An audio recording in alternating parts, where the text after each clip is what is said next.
Hello,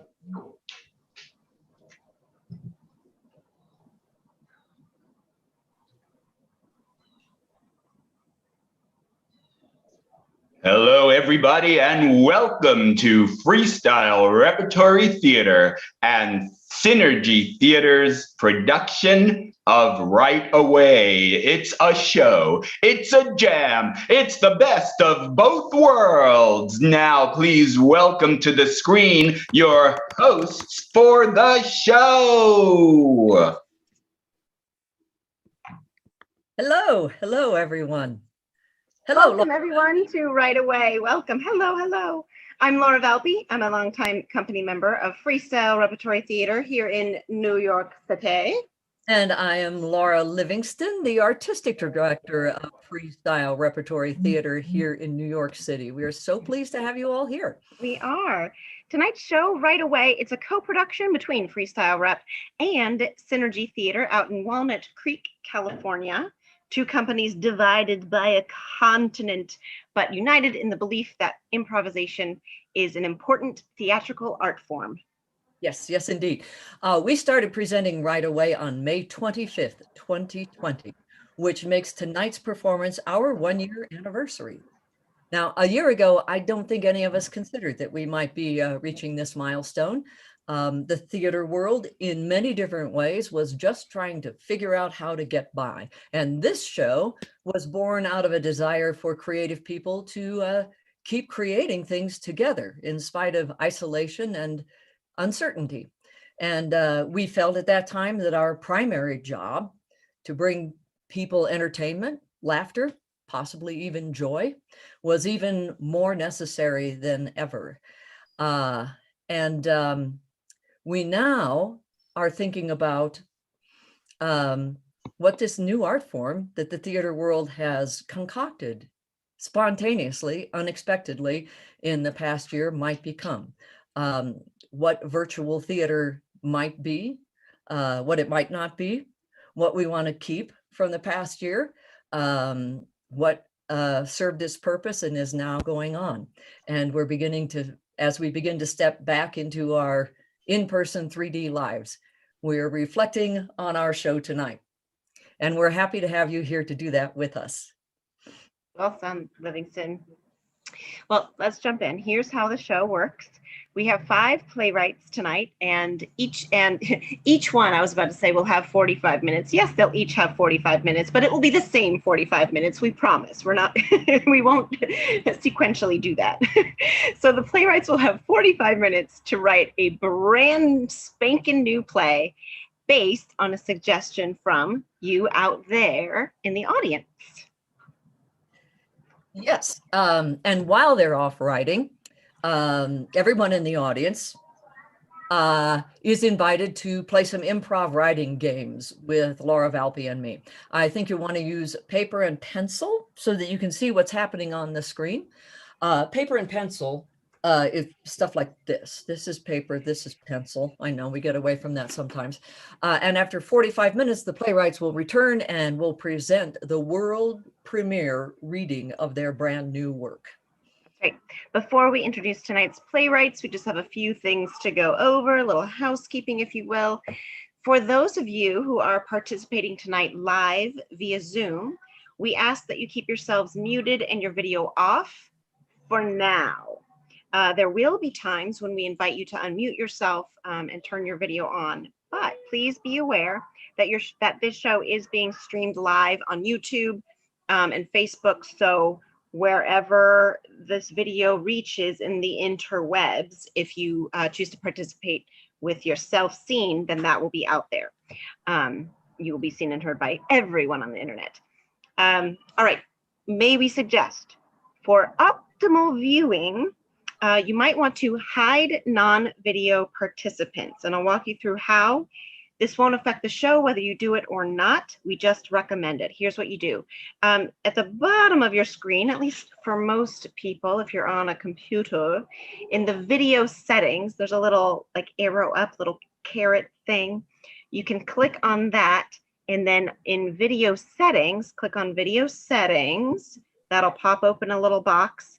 scroll down a little ways, and there's a little checkbox that you can mark that says hide non-video participants. Again, doesn't affect the show. It's just something we like to tell you helps your viewing. Last but not least, we invite you to open up the chat feature, also probably at the bottom of your screen. If you open up your chat feature, then you will be ready to offer and contribute suggestions to the playwrights, because they're going to be asking you for some inspiration, and you'll put that right into the chat. And that's my housekeeping stuff. Thanks. Excellent. Excellent. Yeah. Well, let's meet these playwrights who are going to be working away for 45 minutes.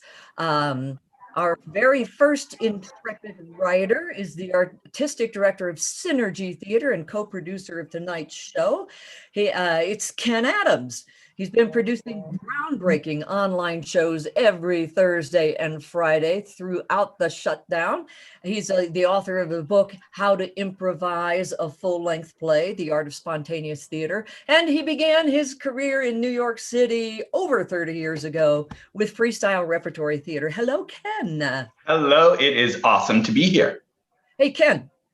A year of doing Right Away. I know you've been doing a lot of other shows as well, but Right Away, what has it brought to your writing or to your work? A year of doing these. Yeah, well, actually, I am writing a play again for the first time in a very long time. And what I am noticing is that as freely and spontaneously as I write here in Right Away, when I sit down to write this other play, it is just as tough and gruesome as ever.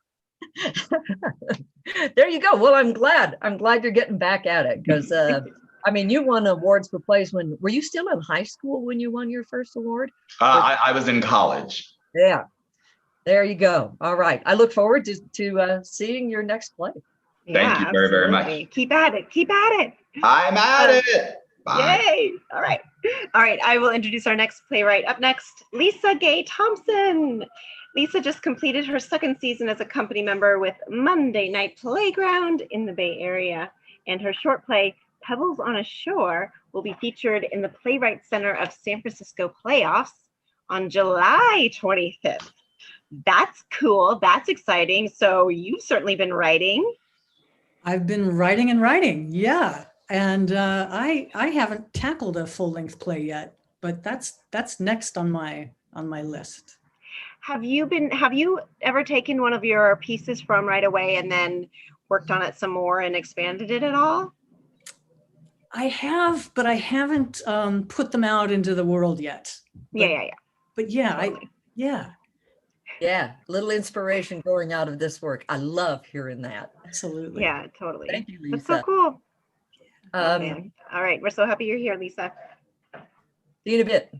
Our next playwright, Mike Durkin, is a founder of Freestyle Rep and the executive director, a teacher and performer with us. He developed and appears in Freestyle's video series, Home Fooling, Teach Your Family to Play Improv Games with You. And he also works in New York City as an actor in scripted theater, most recently at the Metropolitan Playhouse. And Mike, I know of your work in Right Away has carried on. To some extent, I'm not a writer per se, so this has been a real challenge. But one of my pieces got not expanded; it got filmed, videotaped, and presented in an arts festival here in New York City. More importantly, though, I think it's the work that I did as an actor with the one act. When we get done with the writing today, we'll act the plays. We'll do the plays, and I've done several of those. And I think it's the versatility of my acting that has caused Ken Adams. Okay, who can mute him now? Who can get him off of the... Ken Adams is writing a part for me in his play now, I think. All right. I'm going away now. All right, go away, Mike. I can turn your camera off. I'm a co-host. Yeah. All right, next up, Kat Coppett. Hello, Kat, welcome. Oh. Kat is the founder of Coppett, a company that synthesizes improv, story, business goals, and organizational psychology. I want to hear more about that. She's the author of Training to Imagine, Practical Improvisational Theater Techniques for Trainers and Managers to enhance creativity, teamwork, leadership, and learning. She is a former member of Freestyle Rep, where she developed and directed the full-length improvised musical format Spontaneous Broadway, such a fun show. And she is currently guesting with Synergy Theater in their online show. Is it Family Trust still these days? Nope. I asked you this before. Now, yesterday we did a rehearsal for A Roll of the Dice. Oh, yes. And there's another one too that we're doing, but I can't remember. There's so many awesome ones. Just every Thursday and Friday, there's something. So there's so many. I was going to say you're performing on a Zoom screen near you often. Yeah. I think there's a novel approach is also a narrated novel character thing, which is great. And also at MOPCO, where you are artistic director, you are also doing improvs every Friday and Saturday. And some of them, the actors are now live together on stage. That is right. We just opened our theater, not for audiences yet, but for performers. So we're now streaming from our stage. I am not the artistic director. Michael Burns is the artistic director, but I co-direct a little bit and teach here and there and get to perform. So yeah, you can see us not in boxes, but on a stage. That was exciting. Weird. Like that, a year of Right Away, has that had any specific effect, or are there anything? I mean, you have knocked our socks off in rehearsal and performance repeatedly. I'm raising the stakes for you. Yeah, right. Great. No, it's been terrible. I've been disappointed in everything I've written. It has had no effect on me except make me think I should never write again. So how's that for recalibrating expectations? Now I'm lifting him back up, everyone. She's written some great stuff. She's really going to deliver tonight. It's called drama. It's raising the stakes. All right, and then away she goes. I am very pleased that we have here working with us for the first time. We have Sam Johnson. He's currently a writer and producer on What We Do in the Shadows, which is a hilarious television show. He was a writer and producer of Frasier, Hot in Cleveland, Beavis and Butthead, among many others, and also a former member of our own little company here in New York City, before we even called it Freestyle Rep. Sam, welcome to the show. Thank you. I'm so happy to be here. It's great to have you here. So what has 1 year of Right Away been like for you? No. I don't know you at all, Sam. So has this past year been a bunch of Zoom stuff for you, or have you been able to plug away as you did before? Tell us about your past year.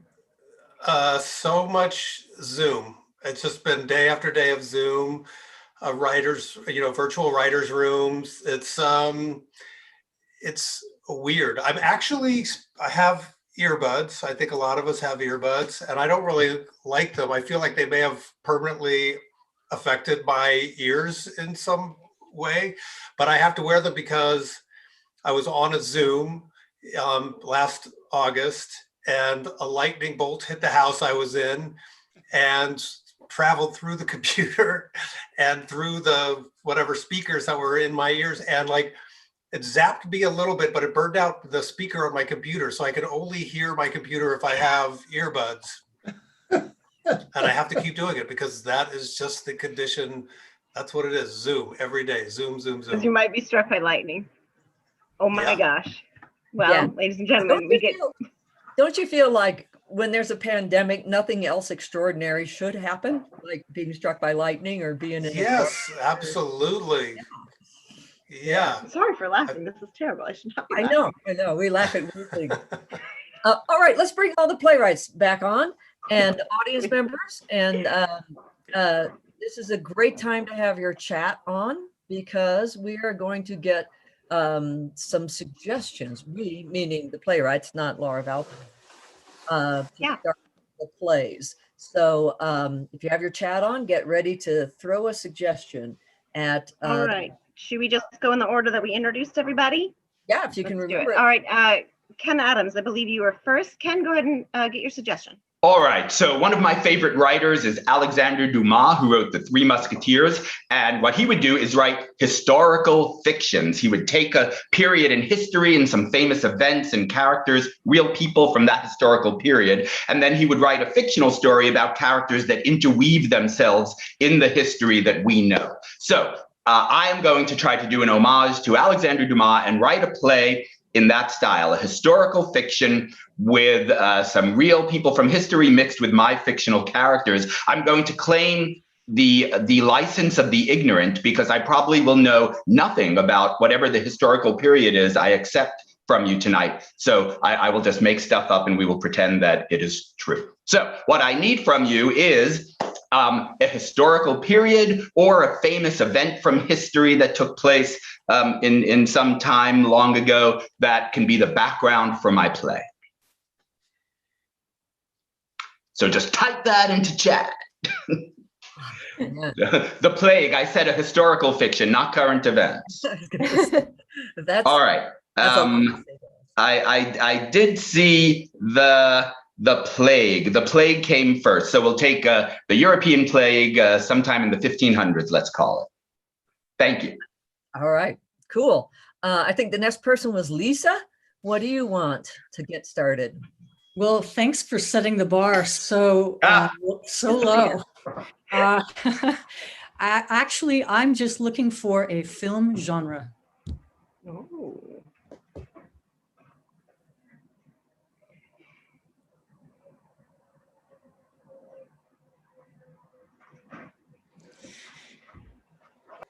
Yes, a musical, of course. All right. That's awesome. All right. Next up, Mike Durkin. What would you like tonight? Here's what I'd like. I would like a 5-syllable word. A 5-syllable word. Now, I don't know if that's, I could think of a couple, but. Those would be the only ones I know, so don't say them. Yeah, so, I'll just chat for a while people run through in their mind and say, oh, how many is that? And how many is that?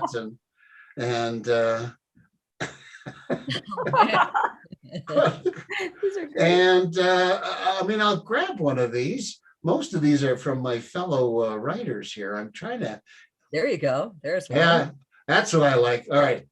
Ooh. Wait a second. Whoa. Bibliotechnical. I'm sorry, that's 6.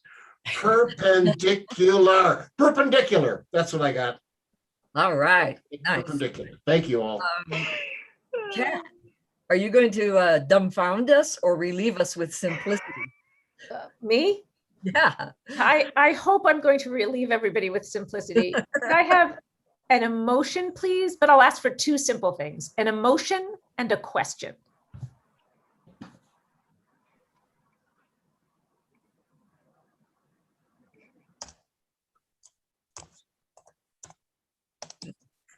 I'll give folks a minute. Not that I couldn't just take that. I'm going to take joy and who am I? Thank you. Oh, okay. And Sam, what would you like? I'd like a fruit or a vegetable, please.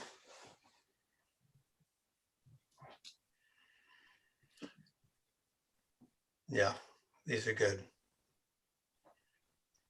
Well, I think eggplant is the winner here, so it's got to be an eggplant. Awesome. I'm gonna have to look these up. All right. Okay. All right. Yeah, go ahead. Who's talking? I'm saying Livingston. You talk, or I can talk. All right. In a few moments, we're going to send you away, writers, for 45 minutes, but keep an eye out for texts. And we'll be sending you time reminders. As speaking of reminders, why don't we go around and the writers just remind us of the suggestions they're going to be using. So Ken, what's your— My historical period was the plague. Excellent. And Lisa? And I chose musical, but I might throw noir in there as well. Oh my goodness. And Durkin? Perpendicular is what I got. Excellent. Which is the opposite of parallel, right? Perpendicular, is this right? That's right. Yeah, okay. Yep. All right. Kat? I chose the emotion of joy and the question, who am I? Perfect. And Sam? Eggplant. Eggplant is by suggestion. All right.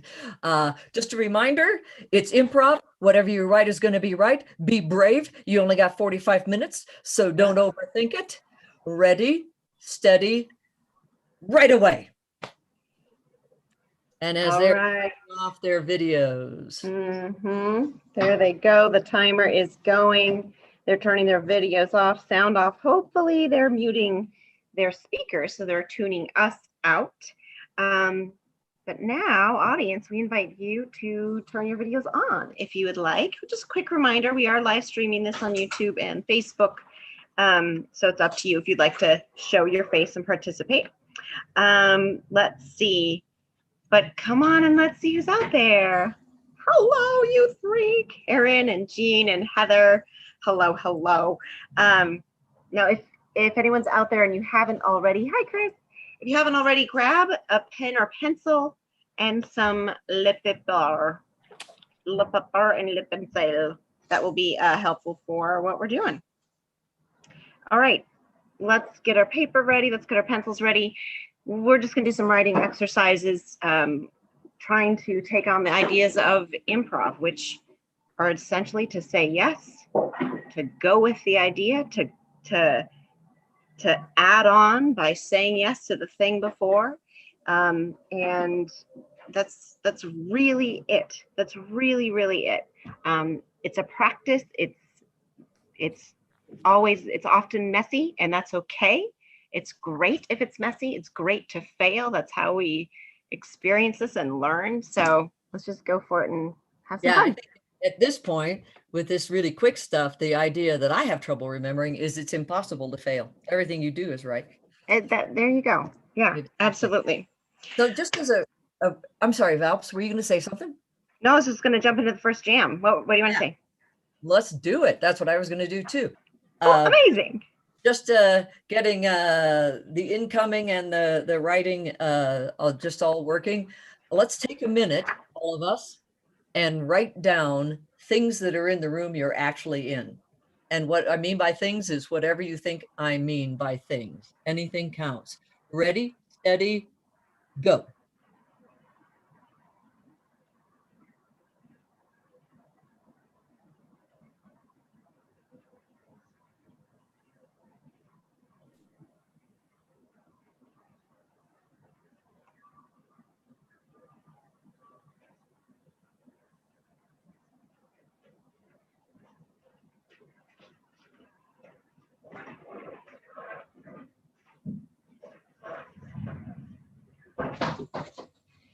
You have 30 seconds left.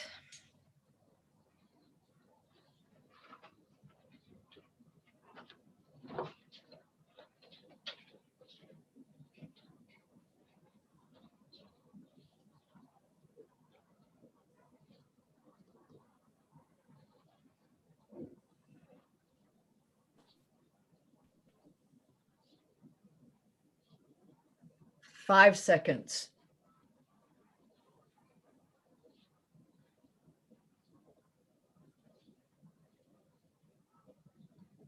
And there you go.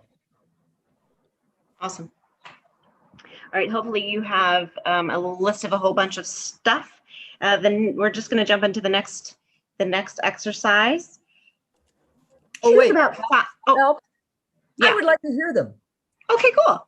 Does anybody feel cool about reading out what they just wrote? Because I'm just curious. I see Jean shaking her head.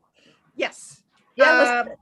So a cup from the World's Fair 1962, a microphone, floor fan, wardrobe closet, marionette, folding screens, and standing desk. Cool. Who else? I'll jump in and read mine unless somebody raises their hand. Yeah, me too. All right. This is what's in this room.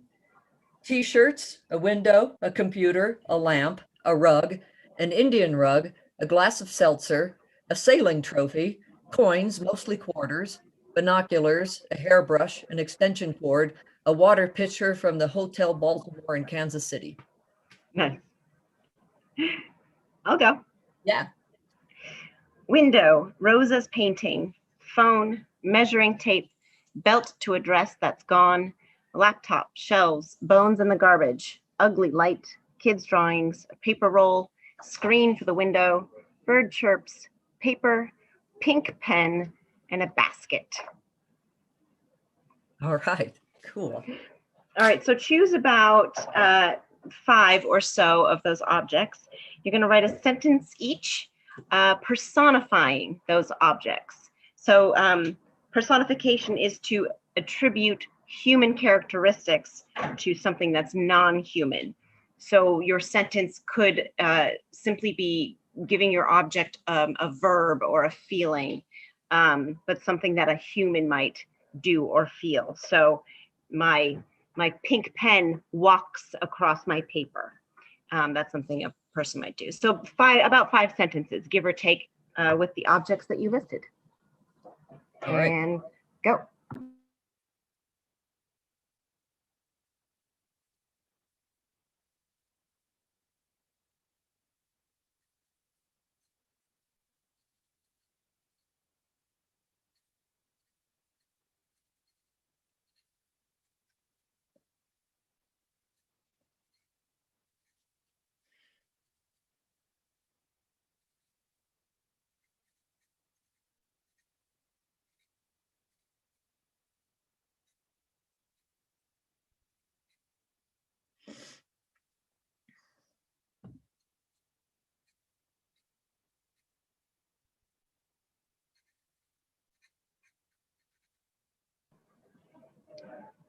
Let's do 30 more seconds.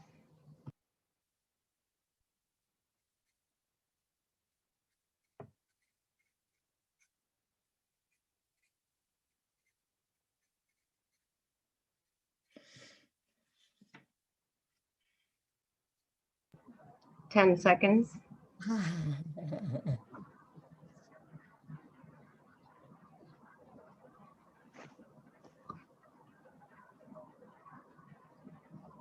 All right, pencils and papers down, pencils and pens down.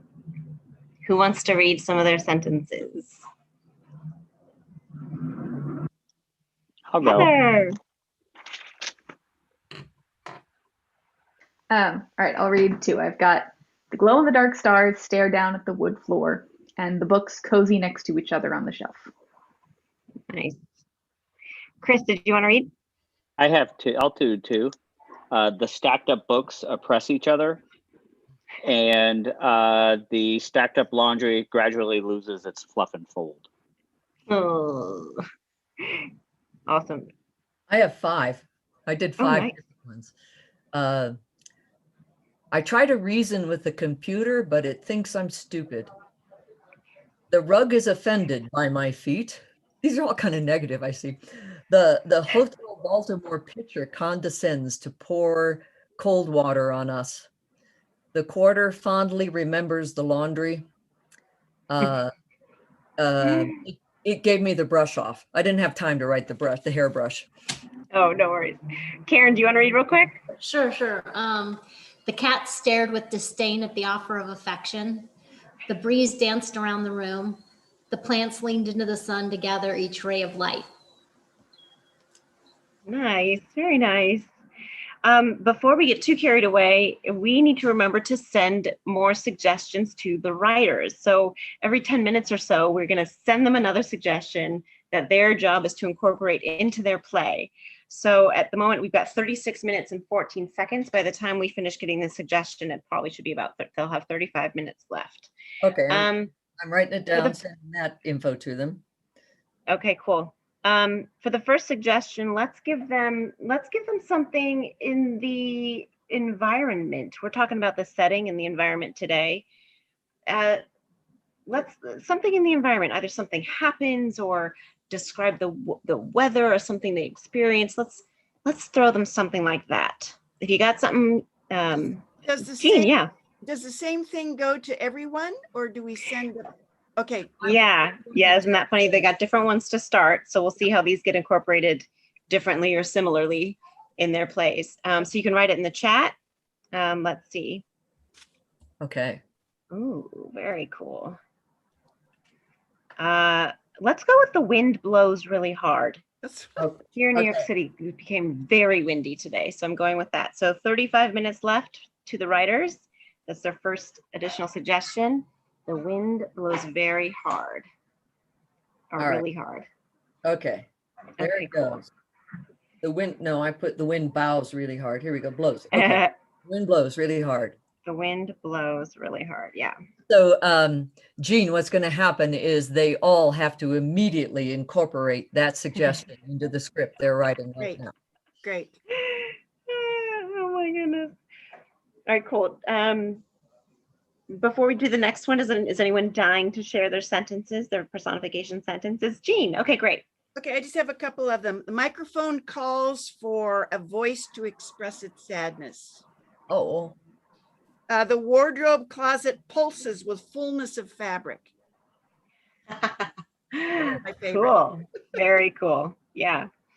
All right. Now choose two of your objects. It could be two that you already started to personify, or any two, doesn't matter. And they are going to have a conversation with each other. Any other prompts for this one, Livingston, do you think? That's kind of it. How much time should we give? no. Well, that last one, how much did you give us in the last one? 2 minutes? It was less. It was like 1:30. Well, I would say at least 2 minutes. I was writing like crazy. Yeah. Okay. Let's call it 3. 3 minutes conversation between two objects, and I'm watching the clock. Let's All right. do it. Okay. Go. Here we go.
One minute left.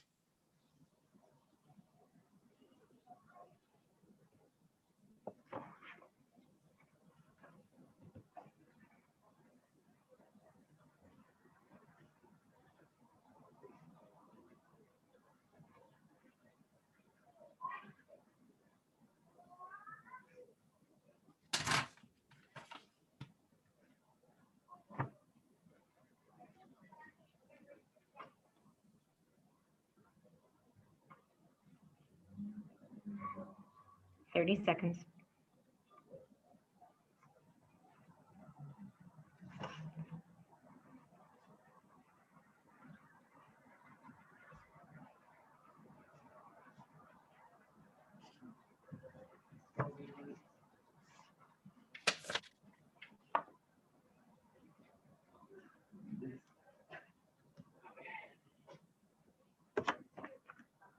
And stop.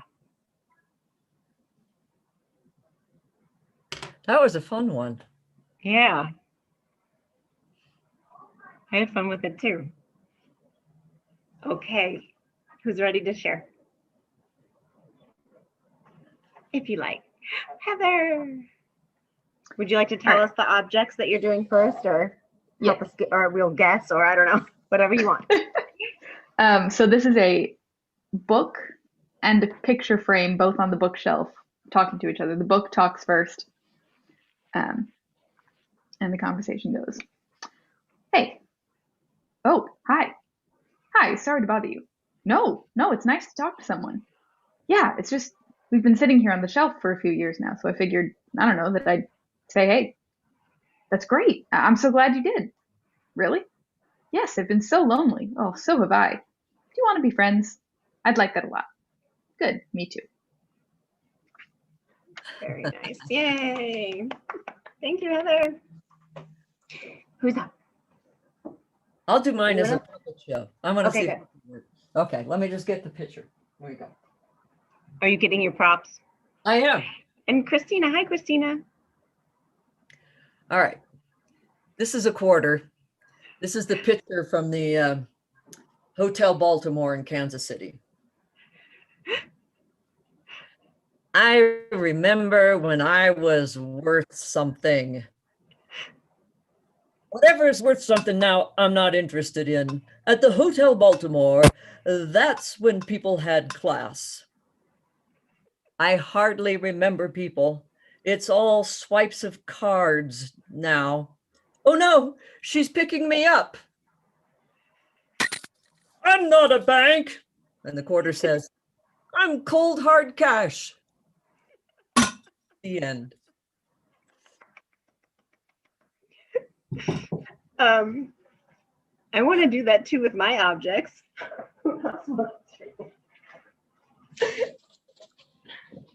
Give someone else a chance first. Anyone? Shall I do it? Yeah, Christina is here. Oh, Christina. You're muted, Christina. Christina, you're muted.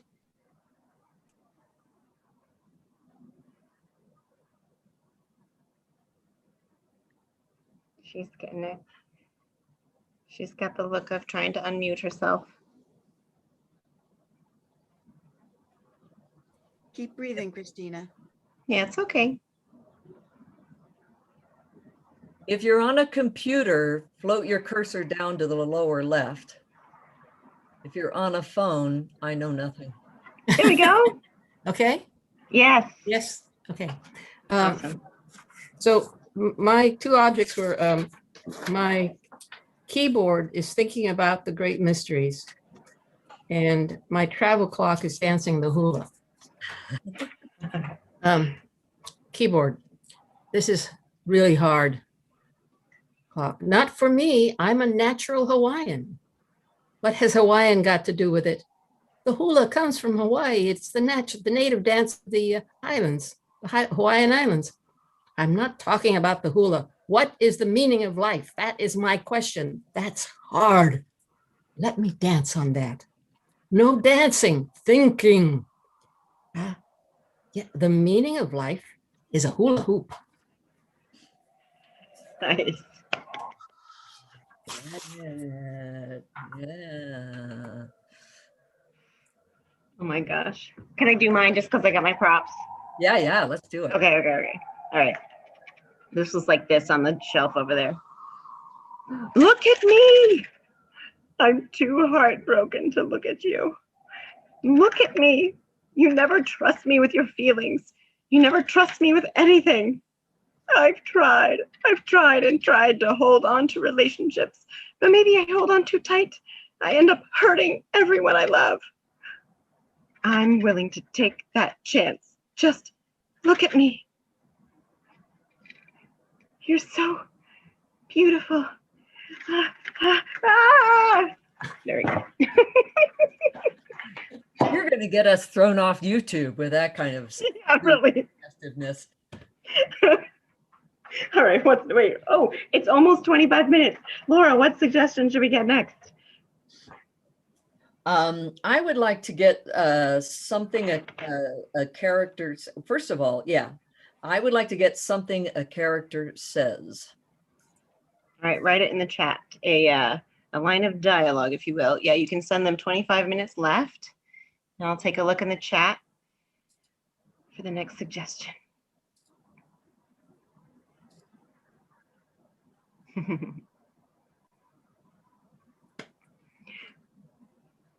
All right, let's go with the first one. Tag, you're it. Okay, thanks. Nice. Good one, Jean. Ooh, that's good too. I like these. These are good. Okay, cool. You got that? She sent the time. I like these. These are good. Now where are we going next? I wrote on the back of our little show order here, Livingston. Now I got all out of order. This is a mood, I believe. Oh, cool. Yes. Okay, great. Oh, yes. Okay, good. All right. So we're kind of going with this environment theme, this objects and your room, your location theme tonight. So the next exercise is going to be a free write to write a description of your room, but as if it were in a genre, if you will. It could be like a theatrical genre or film genre, literary genre. It could be a genre of your choosing. And if you can't think of anything, then we'll give you some ideas. It could be with a spooky foreboding, coziness and warmth, or science fiction. Let's go with another 2-3 minutes again. I feel like that was a good time for free write. All right, describe your room with some kind of mood. 3 minutes. I'm gonna write those in here.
One minute left.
And time.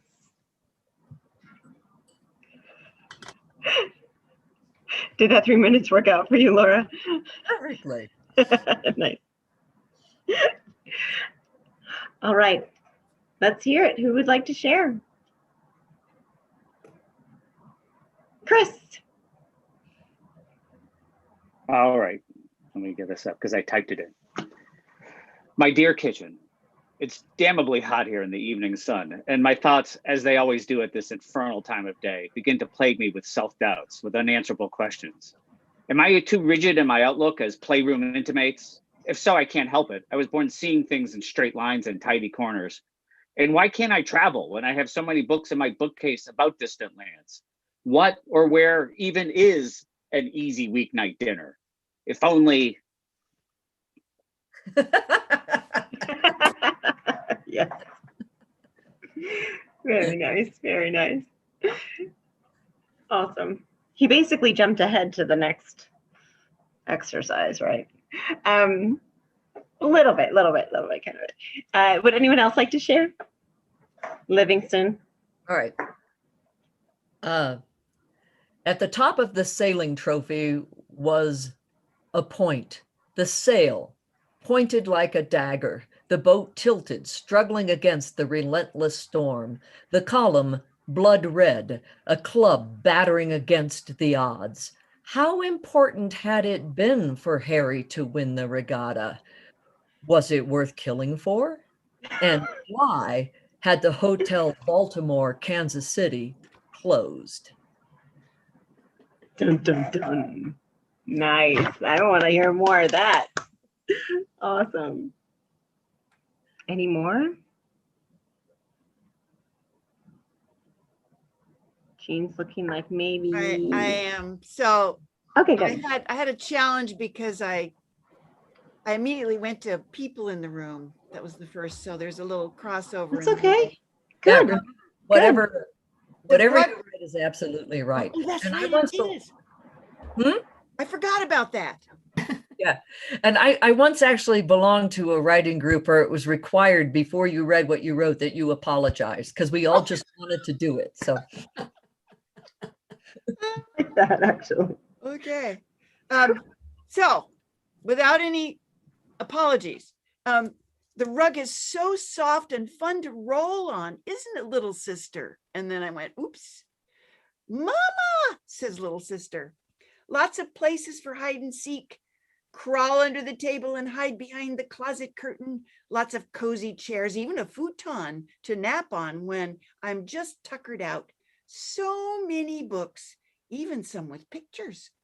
A bowl of cherries doll hanging on a string for me to play with.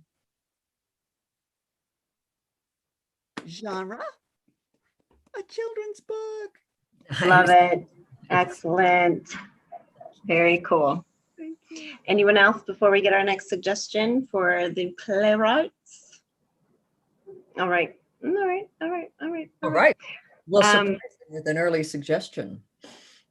Yeah, we have at the moment we have 16 minutes and they have 16 minutes and 40 seconds to write.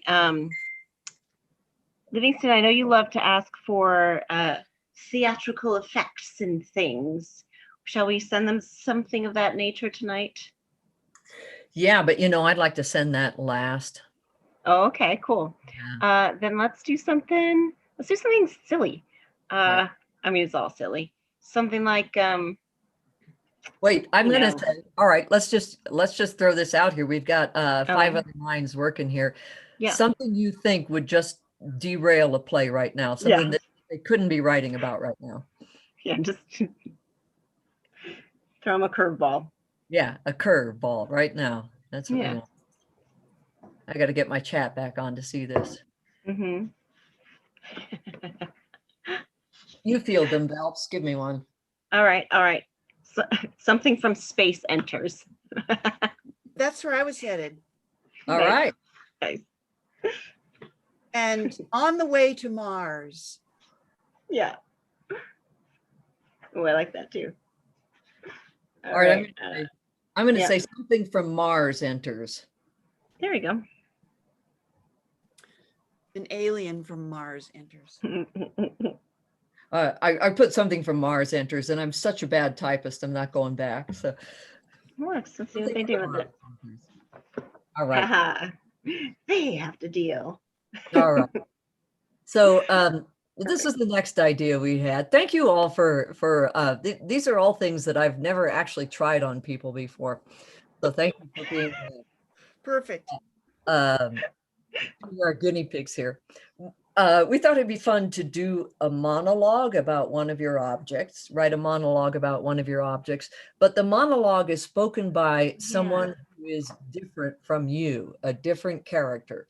So, if you So have not from the object's perspective, which was kind of something, it seemed like Chris was doing something cool like that, but yeah, a human being okay, speaking about an object that is important to them, which is actually an object in your room, but the human being is fictional. So if I might do a monologue about this picture and why it's important to me.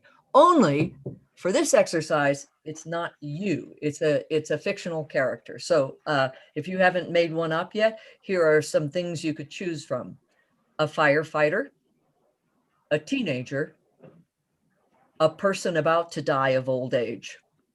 All right, a monologue, a character of your choice or one I just gave you, talking about an object in your room. how much time? 3 minutes seem good. Yeah, okay. Unless we notice everybody has stopped writing. All right, cool. 3 minutes. Let's go.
One minute.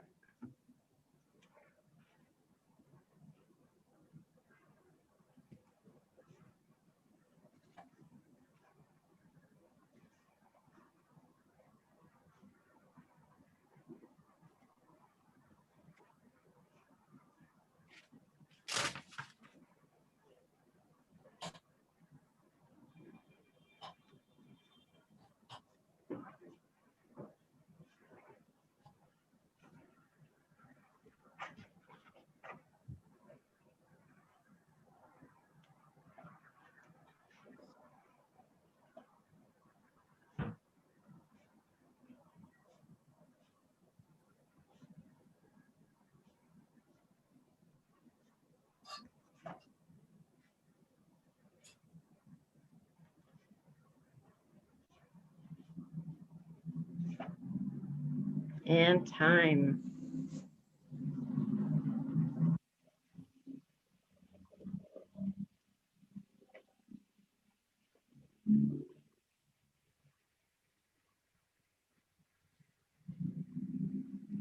All right. Anyone feeling like they'd like to share?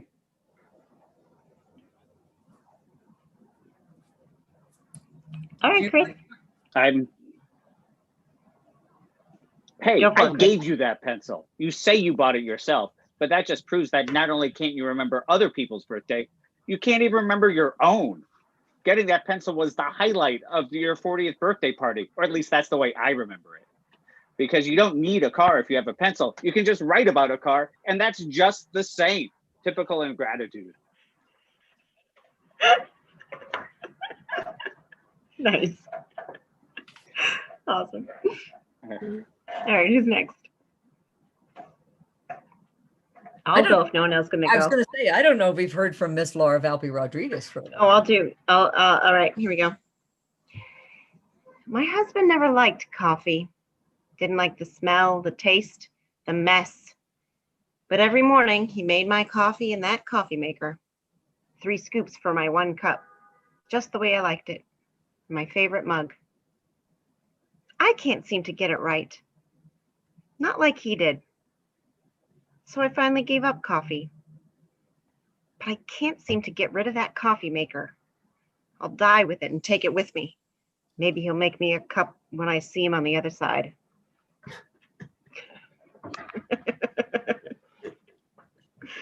I went with the person about to die, if you couldn't tell. Yeah. Yeah. Okay. Anyone else? In a way, the husband was the coffee maker, really. In a way. Yeah. So deep. I know. That's right. I'll go. Okay, great.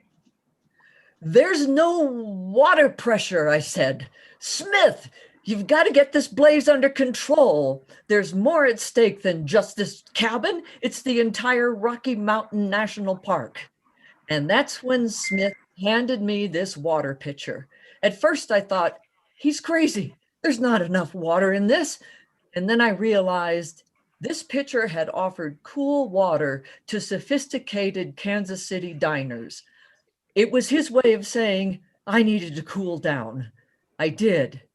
And I realized I'd been turning the wrench the wrong way on the water plug.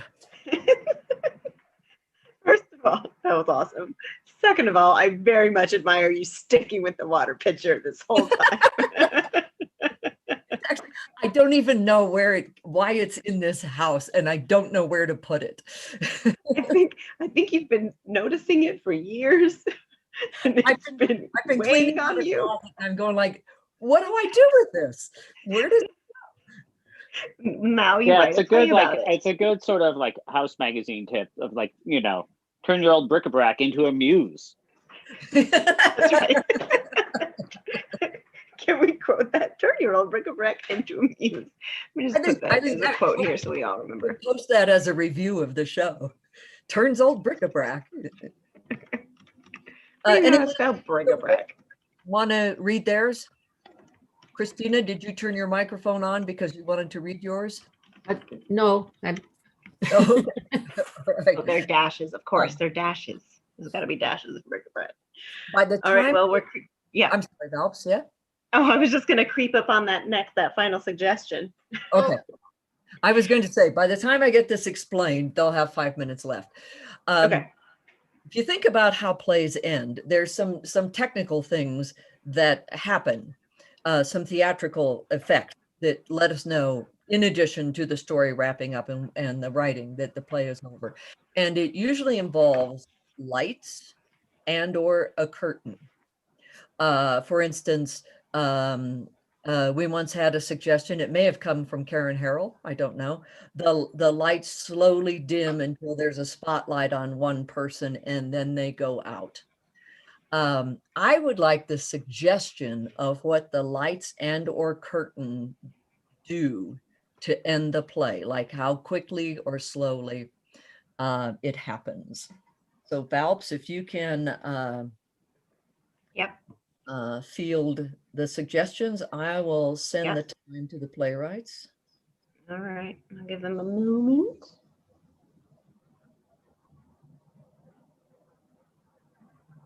I like it. Anyone else? Just give you a moment if anyone else wants to write in. Oh. Oh. What are you taking, Valps? I'm taking I'm taking two pushing together. Okay. The lighting changes to imply sunset or sunrise, and then suddenly blackout. There was color in a couple different suggestions, so that seemed cool. Lighting changes That's to cool imply too, Jean. sunset or sunrise. And then sudden blackout.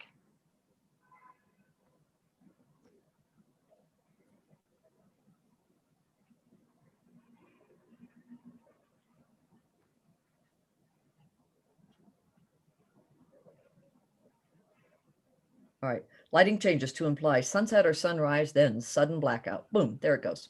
Great.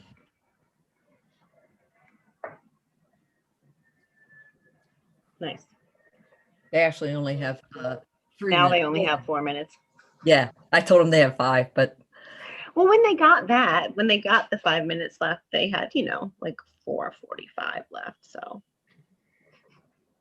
they'll be fine. They'll be fine. all right. For our last exercise, a very short one, I turned to Karen Harrell, who's been at all of our shows. What's an exercise we've done before that you would like to do? Okay.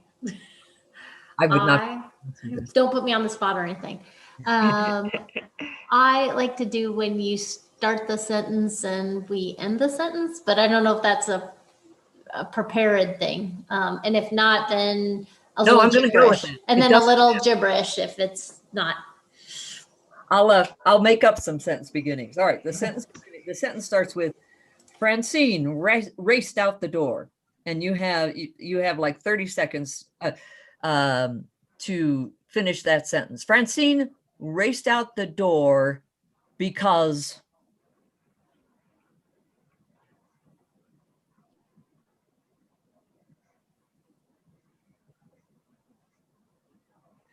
Next sentence starts, to her horror, she found.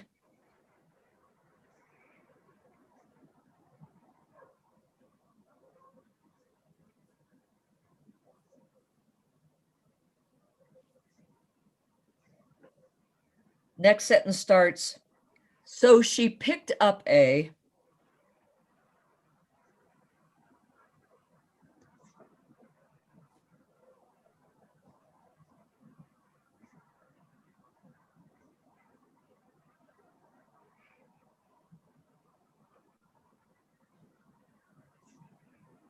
Next sentence starts, then she.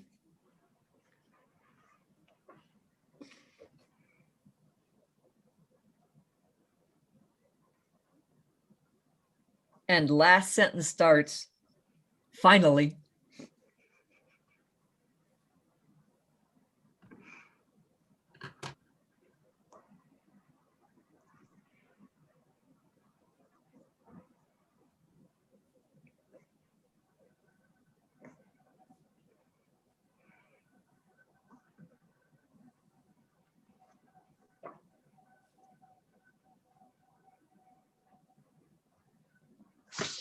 Okay. If people are ready, we might get 1 or 2 of these read. Karen, you want to do it? Sure. I'll read the first part, you read the second, okay? Francine raced out the door because. Her kitchen caught on fire. To her horror, she found. That the second story had also started to burn. So she picked up a. Lawn sprinkler and aimed the spray at her house. Then she. Shouted to her neighbor Gladys to call the fire department. Finally. The fire truck arrived and put out the blaze. Excellent. Can we do one more? Yeah, Heather, you ready? I'll read the first. Francine raced out the door because. The vampire chased her. To her horror, she found. He was her husband. So she picked up a. Stick and prepared her slayer arm. Then she. Did her best to rein in the tears. Finally. She stabbed the stake into his heart, feeling almost as though she'd stabbed her own. Oh, beautiful, beautiful. I'm going to text them to come back. Does somebody else read theirs while they're coming back? Yep, that's the 45-minute alarm. Christina, Okay. go for it. Oh, wait, Livingston, do you have the prompts? Because I was writing I responses. just texted them come back. You can text Okay, them great. or come back. I'll do that. Well, All right. yeah. Here we go, Christina. Francine raced out the door because Her windows were yelling at her. to her horror, she found. Her ears were hurting badly. So she picked up a Shovel and started digging a river. Then she Lay down and let the water wash over her. finally. The windows were silent. Nice. Nice. Nice. We've got what, 2 of our We playwrights. got 2. Lisa looks windswept. Oh. I've been through it. Yeah, awesome. Look at the other I cannot side. wait. All right, let's see. They'll be here. They'll be here. Here comes Durkin, Okay, I'm here.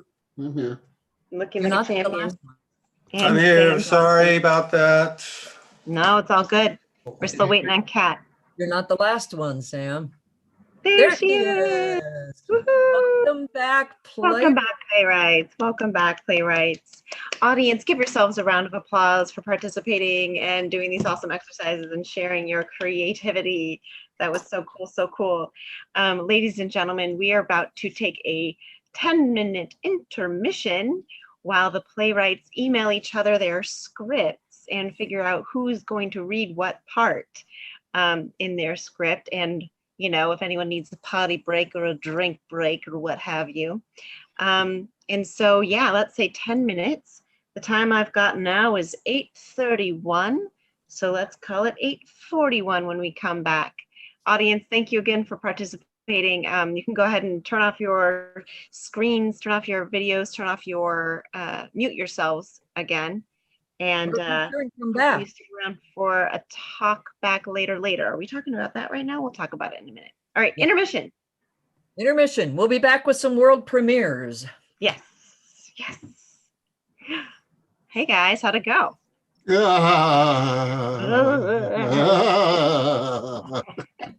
Did you Winging all it, get yeah. did you all get the emails? I said Yes. yeah, all right. All right. I'll start off. Let's hear it. Having no idea what I'm going to start off saying. No. Well, what we'd like for you to start off saying is who you need in your play. All right. Who do I need in my play? I need all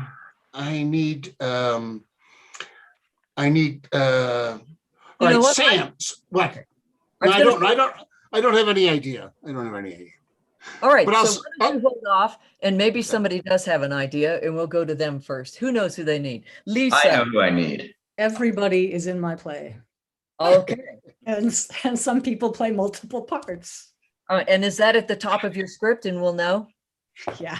Okay. You wrote a With big the- musical, you Good guys. luck. So Yeah. That's right. Ken, who do you need? All right, I have 3 people in my play. Sam, will you please read Jack Ward? Michael Durkin, will you please read Chams, Chams, Chams? And Laura Livingston, will you please read Elizabeth? Okay. CHAMS, Chams. And I just sent my email out. Okay, cool. Pat, do you know what you need? I do. Could I have, please, let me find it, make sure I'm saying it right. Could I please have Lisa, you playing squirrel? Could I have Ken, you playing chick? And Michael Durkin, you playing duck? All right. Right. One. Sam, do you know who you need? You're muted. You're I need everybody. Everybody. Okay. And I need 110%, you guys. I don't want you phoning it in. that's right. We are not fucking around tonight. And there will be notes afterwards. Do we know, do you have at the top of the script who's playing what, so we know? I've put all of your names in. So Okay. you know. Right, yeah. Laura, V is the first Laura. Laura L appears towards the end of the piece, as I call it. All right. All right. Mike Durkin. All right. Sam, will you play number 1? Lisa, will you play number 2? And Ken, will you play number 3? Yes. And I'll just tell you that Ken, number 3, comes on, says what he says, and leaves. He does that twice. That's how I live my life. Okay, and now I'm going to try to send this puppy. We have 6.5 minutes left on this intermission. I'm going away. Okay. Yeah. All right. This is where I start talking to myself, and it just bothers people.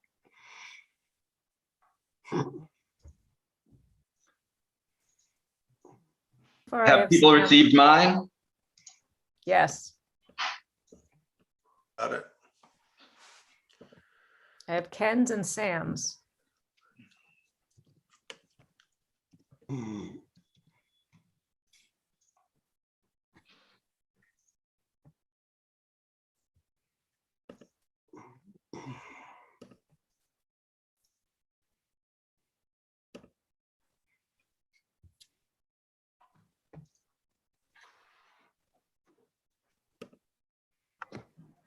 My play is called Shoe.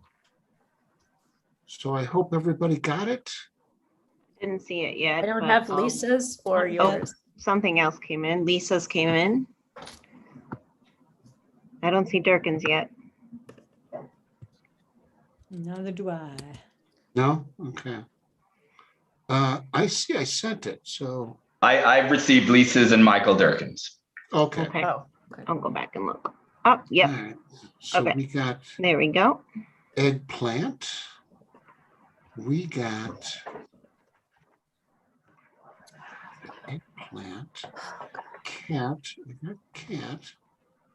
Who am I? And we have And- 5 minutes left. 5 minutes left of intermission. Ken. Have yours, Kat. Sam's play is called Eggplant, is that right? Yep. And Durkin, your play is called Shoe? That's correct.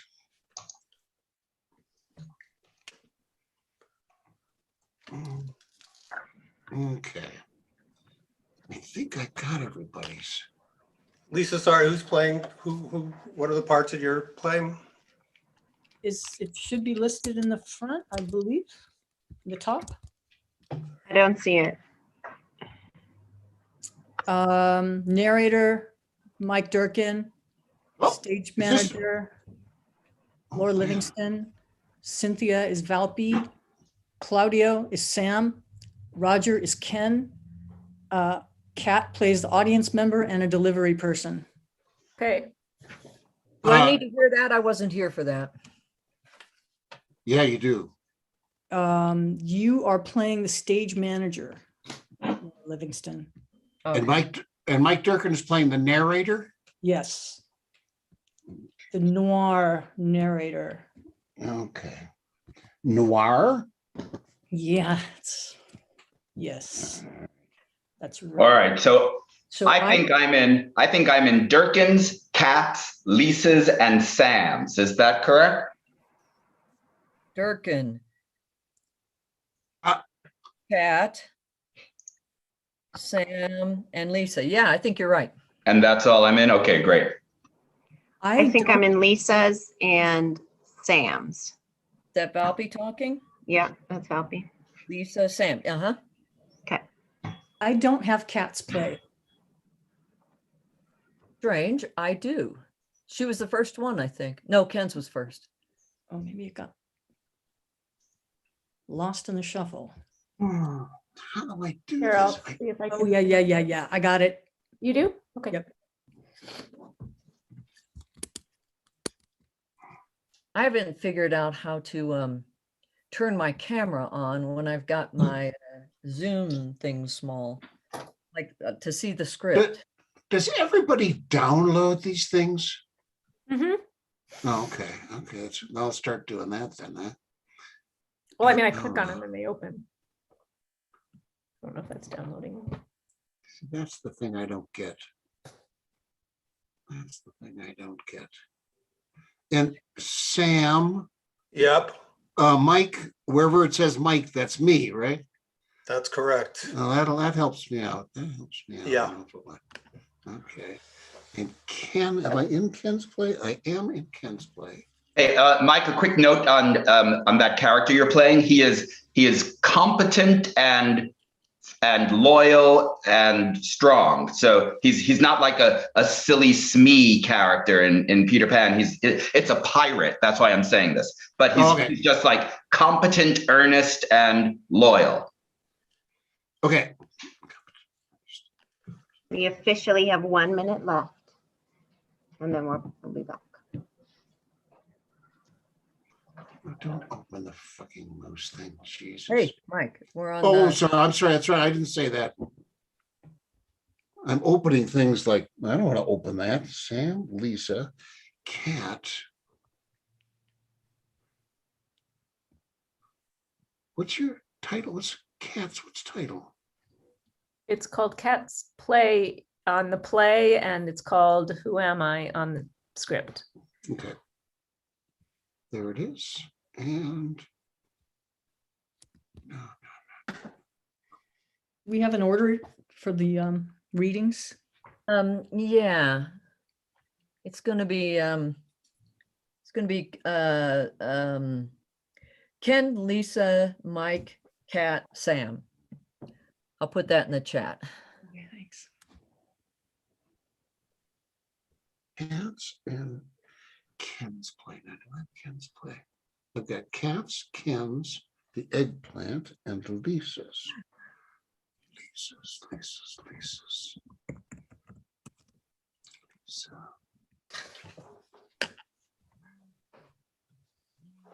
All right, are we good? Yeah. Okay, great. Hello, audience. Come back. Intermission is over. I should have done the bong, bong, bong thing, or bing, bing, Yeah, bing. What do you think? that's what- Dong, ding, dong. All right, awesome. Come on back. Jean, go ahead and put your video off again, but we love that you are out there. Thank you, Jean. I know I said come back. Audience, go ahead and keep your video off for right now and stay muted. Our playwrights are here. If you have your refreshments, wonderful. And while you're gathering, let me just take this moment to invite you to join, if you haven't already, our Facebook group right away afterwards. And I will put that in the chat as well. Let me get that up. It's exclusively for people who have participated in this show, including you, the audience. Oh, you just did it. Oh, gosh, you're just so ahead of me. Anyway, if you'd like to continue the conversation about the show or about writing in general, there have been some interesting questions put up on that group already. So it's kind of a fun, neat thing. All right, let's get back into it. Yeah. Yes, indeed. All right. Let me just find out. I'll move ahead. So let's review the suggestions that all of the playwrights were sent while they were writing. Each one, of course, got a different suggestion to start their play. And then along the way, we sent suggestions. The first one was "The wind blows really hard." The second one was a line of dialogue, "Tag, you're it." The third one was "Something from Mars enters." And the fourth suggestion was that the lights change to convey sunrise or sunset, and then there is a blackout. I hope everyone got that. All right. So let's have a world premiere, shall we? Let's do it. Then Adams, I'm going to go away. Why don't you pop on and remind us. All right, I am on. So my suggestion that I received was The Plague. And for my play, we're going to have Sam Johnson play Jack Ward, Michael Durkin play Chams, Laura Livingston will play Elizabeth. When you're speaking, then enter. When you're not speaking and your character's off stage, then go ahead and exit. Keep your camera off. I will read all of the stage directions. I'll read all of the stage directions, and I will do that from off screen. So I'm going to turn my camera off. And we are ready for the world debut of Captain Jack. The set takes place on a pirate ship, 1608, somewhere off Tunisia. Captain Jack Ward and Chams are on the deck. Fine nor'easter a blowing, Chams. Hey, Captain, that'll keep us off of the Barracandas for a week or so. And the men, Chams, how they be a-faring? There's a scuttle's worth of mug they are. Cramping, cringing, complaining, mangy cur. Piracy, Chams, what a life it be. Aye, Captain, what a life. And the plague, Chams, what news of the plague? 'Tis the devil news, Captain. 'Tis the devil's news. Yesterday, when we saw the poor blast of the waves, and we rescued the fair dame that was lashed to the mizzenmast and brought her aboard, she told us the tale. The mainland is overrun with the plague, Captain. The people are laying dead in the streets, 2, sometimes 3 on top of each other. No sooner does a lass mourn the passing of her mother than the lass herself is blotched and bloated and dead within the hour. The last, Chams, the one that we pulled from the wreckage, is she sick with the plague? No sign of it, sir. You know, Chams, 'tis a funny thing. We turn pirate and turn our back on our king and country. We give up the solid earth for the briny, duplicitous sea, like giving up heaven for the fires of the devil's blaze. And what happens? Are we punished? No, we're saved. If we had stayed on land, we'd be lying dead in the streets with all of the honorable men, women, and children who love their king, their country, and their God. Aye, sir. 'Tis a strange and funny world. The wind blows really hard. 'Tis the great nor'easter, Captain. The ship's a-thumbling. The ship's a-thumbling. Dogs! Up on the deck, dogs. Trim the mizzen, crank the boom. Slap the childer snack and slap it hard. The ship fumbles violently. At last the wind's calm. How did we fare, Chams? We lost the middle tanner sledge, Captain, but we're all right otherwise. Enter Elizabeth. Captain Ward. Captain, it's the last that we saved from the wreckage. Off the deck with her. No, I shan't. I shan't stay below in that creaky, leaky, dark, dank cabin while the ship is a-thumping wildly in the nor'easter. Why, we almost tumbled right to Davy Jones, and I shan't risk my life when I know I can help. Oh, so it's thinking that you can help that you be doing here, is it? Yes, my father was a fisherman, and I was born in his boat. I childhooded on the open sea, and I adolescenced on a mighty foam-crested wave. I have brine in my blood and seawater in my veins. Captain, the last thumble cost us 14 of our men, washed overboard. If this person can help, then we need her.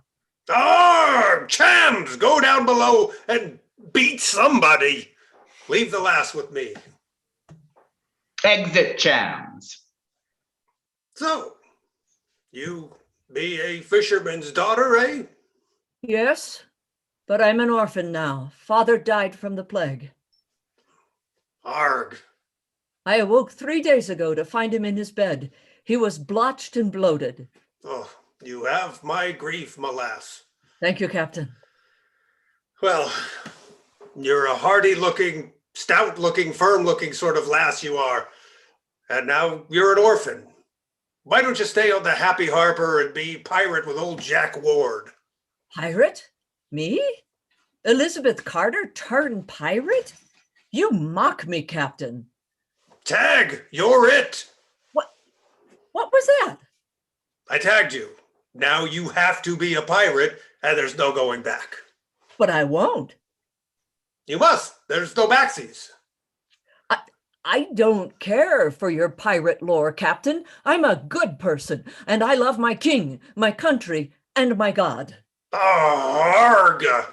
What have they done for you? They've all three joined together to let your father be downed by the plague. How dare you speak light of my father's death? Nay, lass, I don't speak light of him. I mourn him. I grieve him. There he lies, blotched and bloated after a lifetime of good, honest work. 'Tis the cruel jest of the heavens, my lass, the cruel jest. Out here, the sea make ne'er a joke. It loves you or hates you, but it never plays coy. It lets you know it's upright and honest. If it hates you, it'll fumble your ship and drown your mates. If it loves you, it'll sail you clean and easy into port. But you know where you stand. And where do you stand, Jack Ward? Captain Jack Ward, terror of the seas, leviathan of the ocean waves, horror of the hull. Where does Jack Ward stand in the world? Right here on my ship, and anywhere I please on the open sea. The sea and I have a deal. I do right by it, and she does right by me. More fair than any deal I could make with your king. You are a criminal. The king is right to banish you from his realm. A criminal? By whose law, my lady? By whose law? Surely you don't pretend to be an upright man or moral principal who has been poorly treated by a malicious, unscrupulous king, do you? How trite. What a base cliche. No, I own me sins. I own me sins. I only mean to say that I live by me own set of laws. And those laws... Suddenly, a small silver sphere drops from the sky and lands on the ship. It opens and Jvar steps out. I will read Jvar. My friends, I am Jvar from the planet Mars. I am a life form far more advanced than you. I was orbiting your planet and discovered that you are victims of a plague. I can help. I have here the cure to your plague. It is here if you want it, but I shall not force it on you. If you want it, you simply need to ask. If you take it, you will easily be able to replicate it and make enough to wipe out this plague across your entire world and cure all other illnesses as well. Just let me know. Well, my lass, I'll leave it to you. Take the cure from this visitor from Mars, and we will go back to land, cure the world of the plague, and resume our lives on land. And you could once again belong to that moral order of God, king, and country that you love so much, or let it go. Tell Jvar here that you don't be wanting his bloomin' cure and send him to Mars with it. And stay with me. Stay out here on the big blue ocean and live the life that we're given. Live it on your terms, according to your laws, or do you like so much the treatment of ladies in that civilized world of yours? Well, I am a lady who follows the rules, Captain. And you did say no backsies. Arg. Thank you, Jvar, but we do not want the cure. Off with you, and don't you come back with any other bountiful gifts for our planet. Never. Do you hear me? I do. You shall never see or hear from us again. Jvar gets in the craft and flies off. Ah, you're a fine lass, milady. A fine lass. What is it, Captain? Your eyes are sad. I'm dying, milady. Dying? Arg! 'Tis the plague. 'Tis. When we rescued you from the wreckage, you were entangled in the arms of a bloated corpse. The only way to free you was to bite his arm off. And so I did. But it gave me the plague. You bit into the arm of a bloated corpse to save my life? Aye, my lady, I did. And now I'll soon be blotched and bloated and fit for the fish to feed upon. But I've only gotten to know you. 'Tis the way of the sea. I told you we treat each other fair. The sea, it gave me you and it took my life in exchange. Jack begins to blotch and bloat. Barg! Captain! Enter Chams. Captain! He's dead. He's dead. And look at the sun setting in the sky.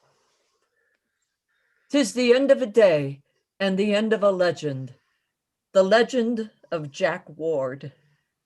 Aye, my lady. But each sunset gives way to a new sun, a new day, and a new legend. It is so, Chams. Aye, Captain, 'tis. Lighting changes to imply sunset. Blackout. End of play.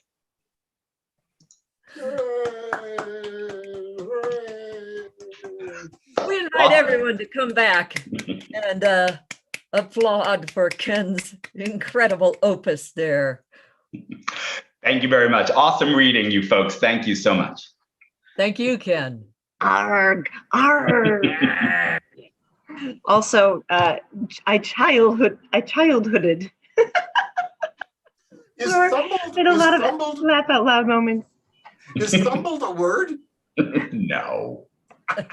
It was so fun. Thank you, Ken. Thank you all.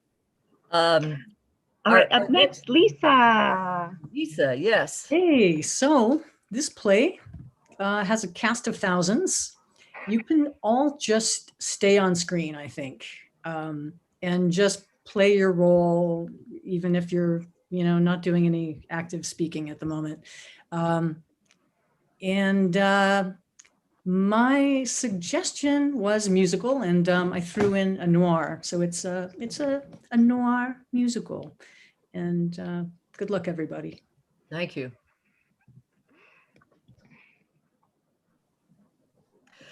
Setting, a stage, a theater, narration in noir style. It's a dark night on a street so far off Broadway it's in Jersey. Nevertheless, the show must go on. A hush falls over the sparse audience as the lights dim. The stage manager calls places. Places, everyone! The actors hit their marks for the opening number. A tough night singing badly written songs, scoring a book that could have been written by a sixth grader to an audience consisting mostly of tourists conned into coming to the show with the promise of free drinks. In other words, status quo. The curtain rises. Our ingenue, the one bright spot in this dismal cast, stands in the spot. The wind blows really hard, so hard it seems to say that something really big is coming this way. Something really big. Why, somehow you must know that something's gotta give. So you to be my gal. That guy doesn't know what I know. That guy doesn't know that Cindy is mine. Last night in the dressing room, she caved to my charm, to my delight. The wind blows really hard. I don't know what to say. I kissed one man but loved the other. What would she say, my mother? My, oh my, I love that girl so. If only I could show her how much. The party's over, man. I've hit that girl twice. Why don't you give up? Tonight it will be thrice. A battle, that is all. You've won it, but I see that the war ain't over until Cynthia's with me. You don't stand a chance. Good always wins. You're nothing but a wimp. But good always wins. You might as well give up. But doesn't good always win? The stage goes dark. A man's voice, but whose, rings out, "Tag, you're it." And then that unmistakable, familiar sound, a shot rings out.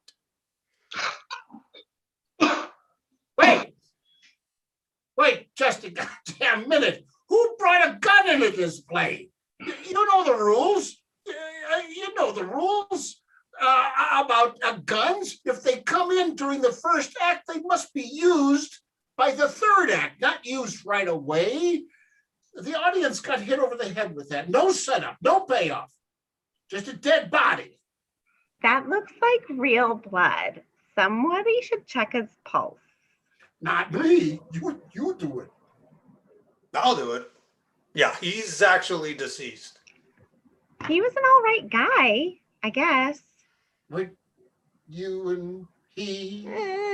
Come see, come saw. Who done it? We don't know. I guess we'll have to call the cops. We want to see you figure it out. As the only person here with the experience in this genre, I guess I'll lead the investigation.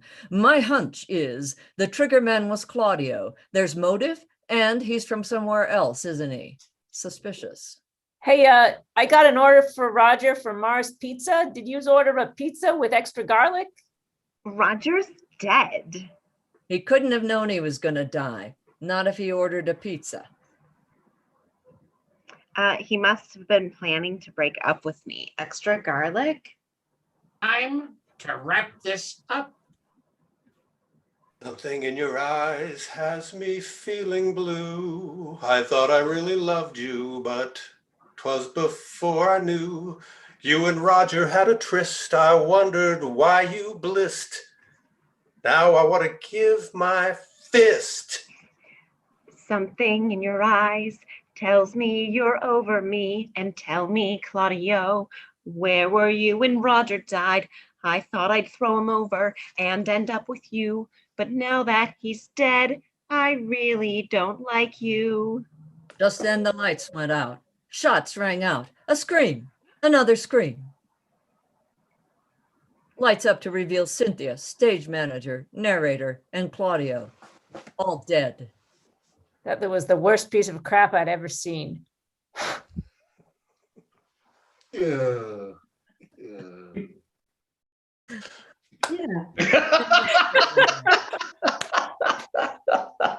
Thank you guys. You're very brave and wonderful. Oh my gosh. I would like to thank That was fun. whoever covered for me, because I realized after I started reading narrator, I was supposed to read stage manager. Oh, really? I'm sorry, Mike and Lisa. I am a loose cannon. Worked out perfectly. Well done. Oh my goodness gracious. And well done, Lisa. And with that, Mike Durkin, you're up. Okay. All right. I don't have anything to say about this except what my suggestion was. And my suggestion was perpendicular. And I hope I've done well by perpendicular. And you need to know nothing more than that. I will go away. The beginning, the opening of Perpendicular. I keep butting my head against the idea. Loosen up. Take a breath. Easy for you to say. Your career ain't on the line. If I don't come up with a zinger, the account exec has as much as said I could start looking for a new agency. That's just his style. He's a pressure guy. He thinks that's the way to get somebody going. Scare tactics, survival. Well, it's not working. The client arrives tomorrow morning, and the expectation is that the campaign will have a slogan that will launch the product like a Gemini rocket. keep getting ideas and then boom, a block, no finish. Steve, remember the Avis campaign? We worked for days and nights. We just couldn't figure a way to get past Hertz. We're number one, we're number one. We kept working for days, and the answer, the slogan, was right in front of us. We kept trying to come up with the best counteroffer to We're Number One, and finally we took a break and said we'd try harder, and there it was. Avis, we try harder. Oh, shit. The wind just blew all my papers off the table. I knew we should have stayed at work in the office. No, Steve, no, this is an omen. Get rid of everything we've been working on and start from scratch. Hey, what the hell? What are you doing out here on the balcony? Why aren't you stuck in your office getting something done for tomorrow's meeting? Have you got anything yet?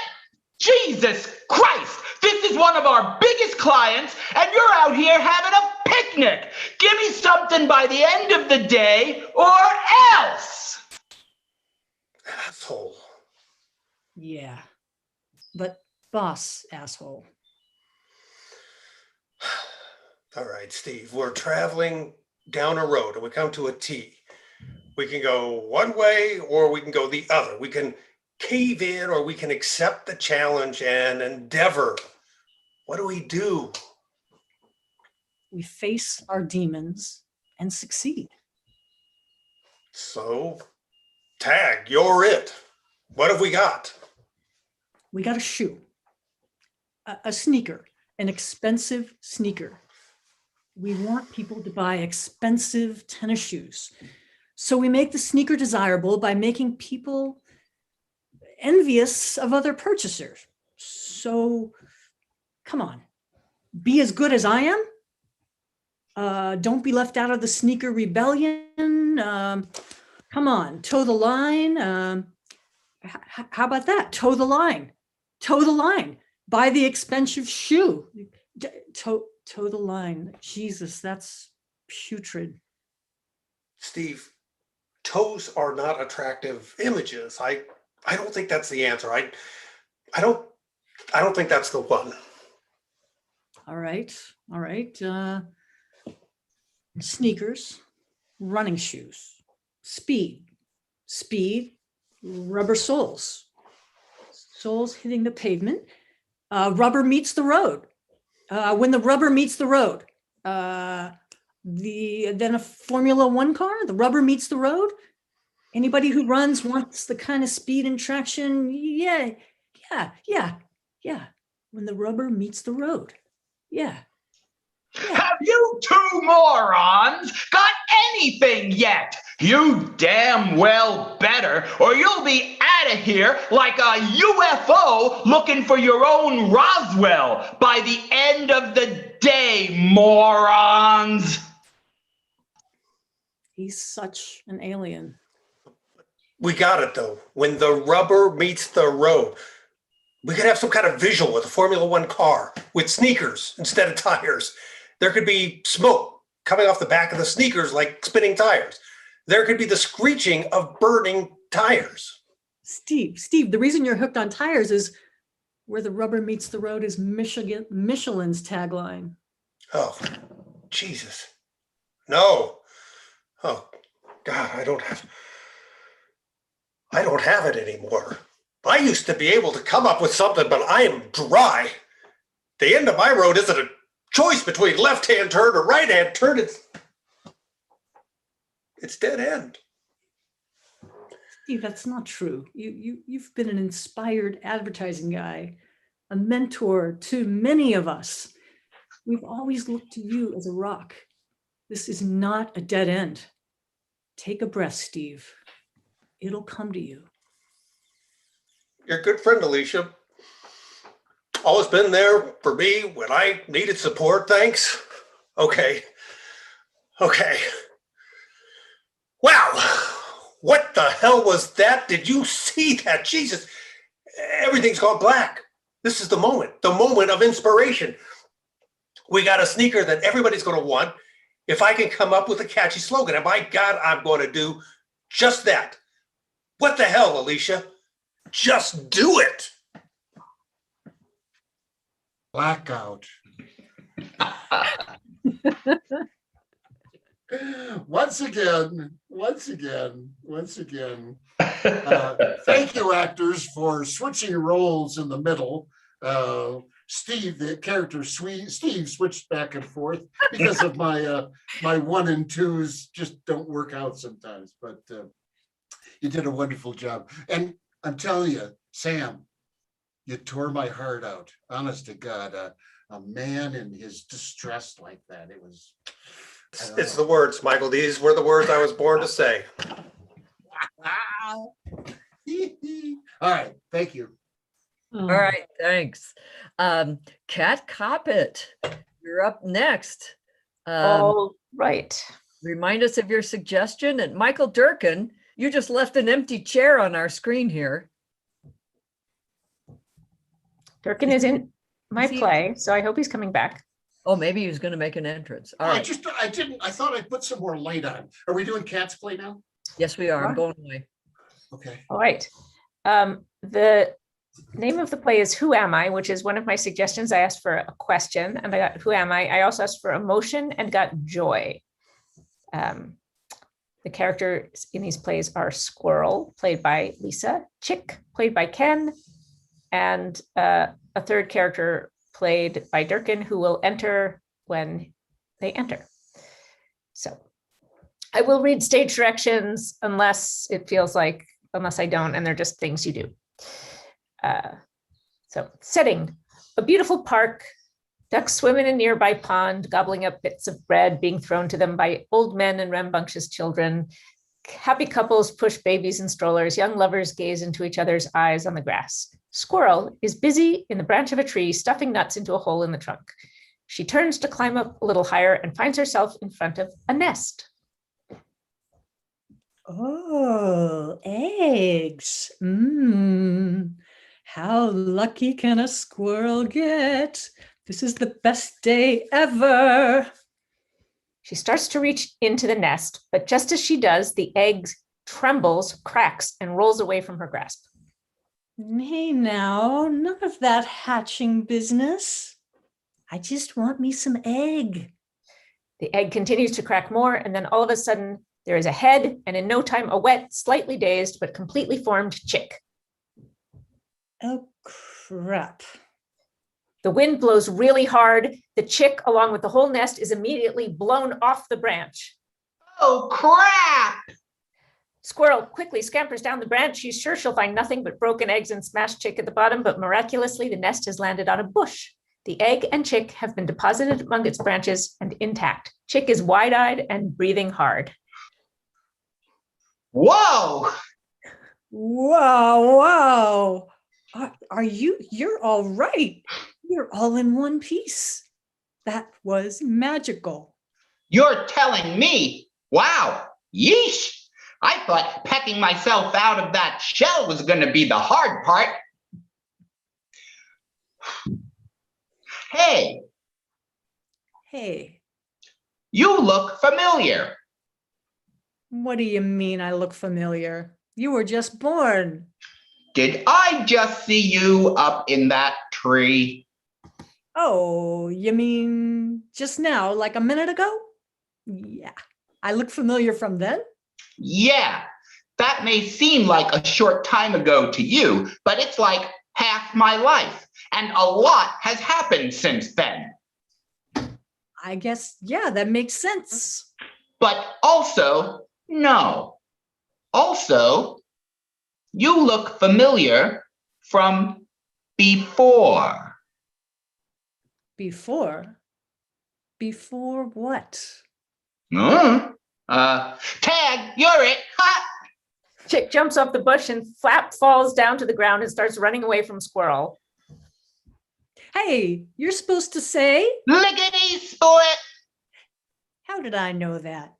How did I know that? I told you you looked familiar. Who am I? I just know. I just know I know you. From a previous life? Must be, huh?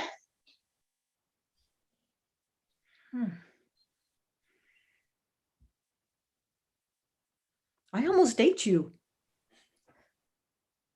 Squirrel and chick stand frozen, looking at each other, steeped in what they believe they have just discovered. Slowly, they move towards each other. What does this mean? How do a chick and a squirrel make sense of this relationship? In the background, a saucer-shaped ship with a little antennae gently lands in the pond nearby. A duck swims out and waddles over to squirrel and chick. You're muted. Duck, you're muted. Duck, you're muted. Hey, everyone make it okay? I'm sorry I'm late, I was muted. The trip took about 11 minutes longer than I anticipated. Things are slowly coming back this month. What, everything okay? Oh, yeah, sure. Of course, just surveying the place. All right. So you're ready for the invasion? Absolutely, sir. Yes, sir. Well, let's get quacking. Get it? Quack. Duck, chick, and squirrel head off into the heart of the park. Lights change to a blood red sunset. Curtain.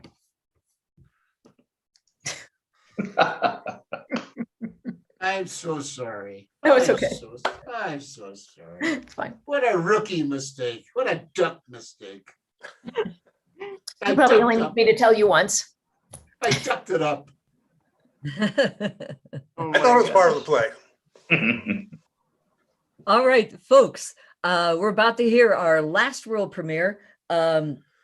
And I would just like to say that we'll hang around for a bit afterwards if you have, because we'll want to talk to each other. And there may be questions, comments, observations. So there'll be like a 5-minute talk back. But in the meantime, before that, we have the world premiere of Sam Johnson's play. Sam, take it away. Thank you very much. Thank you very much. My piece is called The Eggplant. It's a very large cast. I beg your indulgence, but so be it. We're going to start with just 3 people on screen. I'll read the stage directions. People will enter as their characters come in. Okay, so this is called The Eggplant. In a doctor's office, a woman, Lisa, stands across from 2 doctors, Mike D. and Laura Valby. Mike and Laura are wearing bloody scrubs. It's clear they've just come from surgery. Please sit down, Lisa. We know you must be pretty wound up. I am. Is he okay? Who? My husband, the man you just operated on. Oh, sorry. Jesus, Mike, get it together. Sorry. I guess we're all wound up. Would you like a cigarette? No, I don't. Mike, this is a hospital.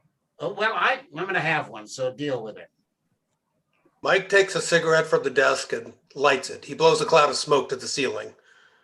My husband, Ken, you were telling me about the operation. Yeah, look, Lisa, I'm not going to beat around the bush here. That's right. The wind blows really hard. What does that mean? I think she means button up your coat because I'm about to lay some crazy shit on you. No, it just means honesty is the best policy. Actually, Mike, can I have one of those cigs? Mike hands Laura a cigarette and a lighter, but her hand is shaking too hard to light it. He takes the lighter from her and lights it himself. She exhales a big cloud of smoke. Yeah, that's good. Can someone please tell me about Ken? Yeah, let's do this. You sure you don't want that cigarette? I don't smoke. Please, my husband. Your husband's heart. Well, we knew it was bad. We just didn't know how bad. Oh, God, how bad is it? It's an eggplant. I'm sorry. Nothing to be sorry about. You married a man with an eggplant for a heart. Wait, is this another expression like the wind blows really hard? Don't be ridiculous. This is a statement of fact. His heart is an eggplant. It was an eggplant. That's not possible. You can't have an eggplant for a heart, right? Tell that to Ken, because he absolutely had an eggplant for a heart. And honestly, it was a beauty. Over a pound, perfectly smooth and so purple. It was black. And it was pumping blood? Not very well, obviously. It's an eggplant. If it was good at pumping blood, we'd all have eggplants, am I right? Laura holds up her hand for a high five for Mike, and he gives it to her.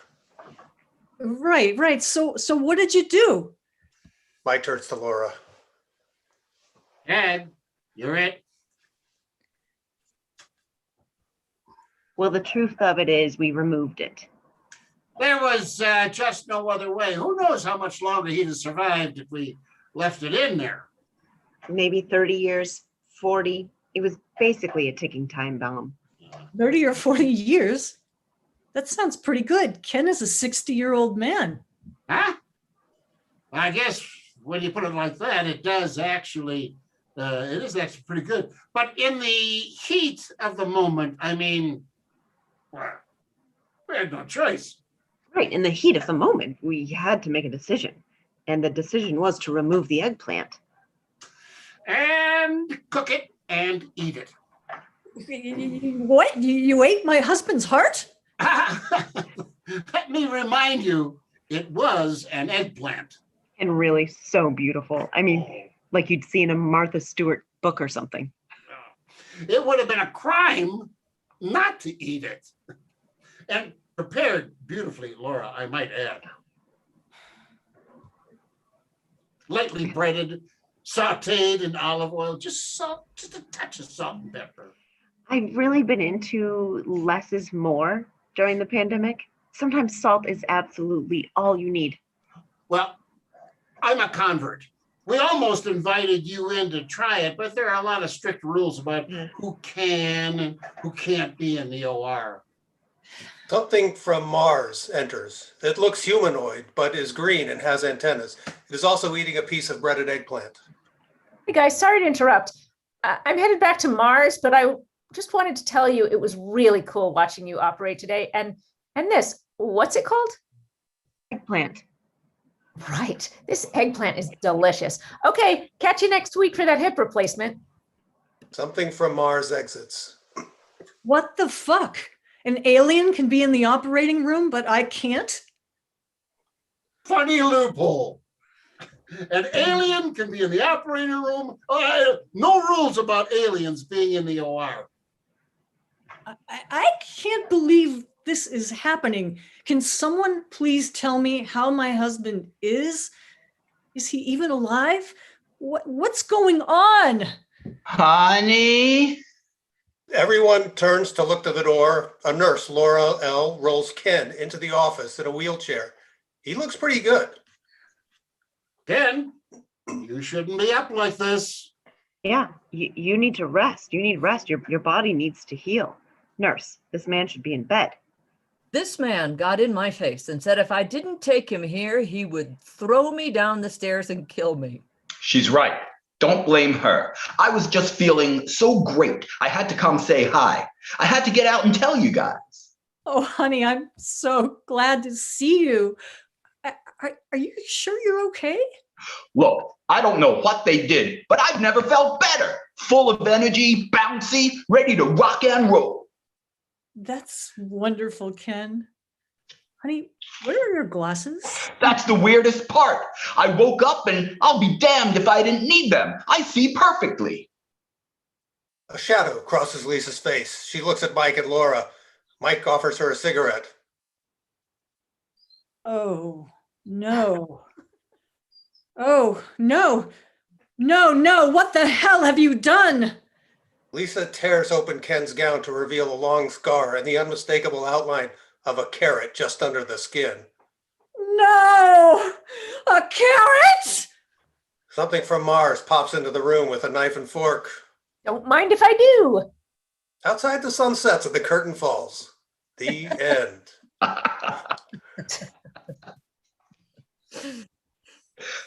had to I should have the not have last been part wearing 'cause- glasses. Oh, sorry. I want to see the film. Oh my goodness gracious. That was awesome. Oh my goodness. Absolutely the most ridiculous thing I have ever heard in my life. Yeah. I don't think that that is a true story. Well, emotionally true it is. Oh, okay. All right, then. I'll believe that. Ladies and gentlemen, we've been doing a year of these right-of-ways, and we've had a lot of generous people help us do it and help us get ready to move on to whatever comes next during this pandemic. And I think I'm sharing a screen here. We would like to thank them all.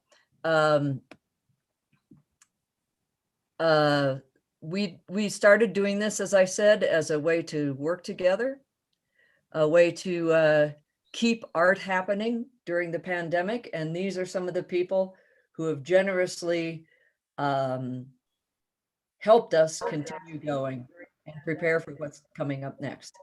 Who have generously helped. We'd like to thank all of you for coming. Tonight we have some people here for the first time. We have someone here who has never been here before, someone who has been at every single one of these. And it's just been great. Our next one coming up is June 21st, and we hope we'll see you all there. We want to thank you all for your support in person.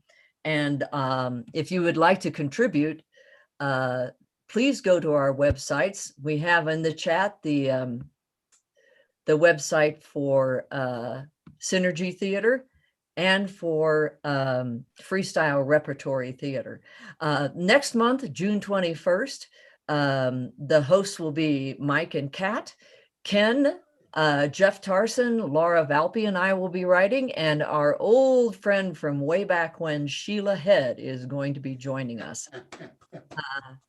Playwrights, with you all, please take a bow. Thank you so much for that writing. Thank you, audience, for being here. Good night to those of you who are leaving us. We hope to see you next month. Bring your friends. We know there's a wonderful moment in history happening right now where people can get out and get together again. But we would love to see them back here as well. Thank you. All right.